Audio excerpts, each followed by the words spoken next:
उधर थक कर चिंता करते हुए श्री राम जी रणभूमि में खड़े थे। उतने में रावण भी युद्ध के लिए उनके सामने आ गया। यह देख अगस्त मुनि श्री रामचंद्र जी के पास गए और बोले, सभी के हृदय में रमण करने वाले महाबाहो राम, ये गोपनीय स्त्रोत सुनो। इस स्त्रोत के जप से तुम अवश्य ही शत्रुओं पर विजय पाओगे। ये आदित्य हृदय स्त्रोत परम पवित्र और सभी शत्रुओं का विनाश करने वाला है। इसके जप से सदा ही विजय की प्राप्ति होती है। ये नित्य अक्षय तथा परम कल्याणकारी स्त्रोत है। सभी मंगलों में भी मंगल और सभी पापों का नाश करने वाला यह स्त्रोत चिंता और शोक को मिटाने वाला और आयु को बढ़ाने वाला है, जो अनंत किरणों से शोभायमान नित्य उदय होने वाले देवों और असुरों दोनों के द्वारा नमस्कृत है। तुम विश्व में अपनी प्रभा फैलाने वाले संसार के स्वामी भगवान भास का पूजन करो। सभी देवता इनके रूप हैं। ये देवता अपने तेज और किरणों से जगत को स्फूर्ति प्रदान करते हैं। ये ही अपनी किरणों से देवता और असुरगण आदि सभी लोगों का पालन करते हैं। ये ही ब्रह्मा, शिव, स्कंद, प्रजापति, इंद्र, कुबेर, काल, यम, समय, चंद्रमा, वरुण आदि को प्रकट करने वाले हैं।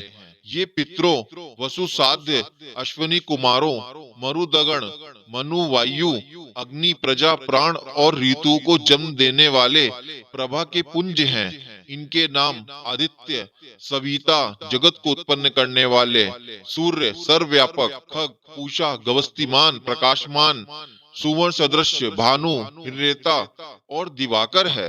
हरिद्रश्रु, सहस्त्रची, सप्तसती, 7 घोड़ों वाले, मरीचिमान, तिमरो मंथन, शंभु, त्वष्टा, मार्तंडक, अंशुमान, हिरण्यगर्भ, शिशिर, तपन, भास्कर, रवि, अग्निगर्भ, अदिति पुत्र, शिशिर नाशन और व्योमनाथ तमभेदी, ऋग, यजु और साम वेद के पारगामी, धन वृष्टि, अपाम मित्र, विंध्य विथि प्लवंगम, मंडली, मृत्यु, पिंगल, स्वर तापन, कवि, विश्व, महातेजस्वी, रक्त, सर्वोद्धव हैं।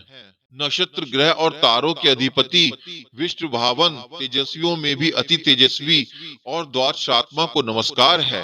पूर्व गिरि उद्याचल तथा पश्चिमी गिरि अस्ताचल के रूप में आपको नमस्कार है। ज्योतिर्गणों के स्वामी तथा दिन के अधिपति आपको नमस्कार है।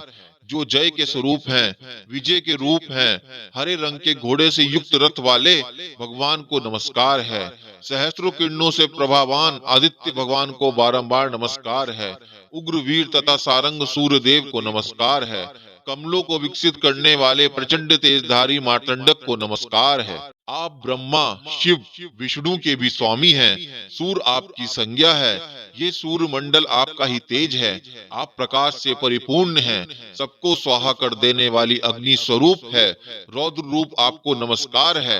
अज्ञान अंधकार के नाशक, शीत के निवारक तथा शत्रुओं के नाशक आपका रूप अप्रमेय है।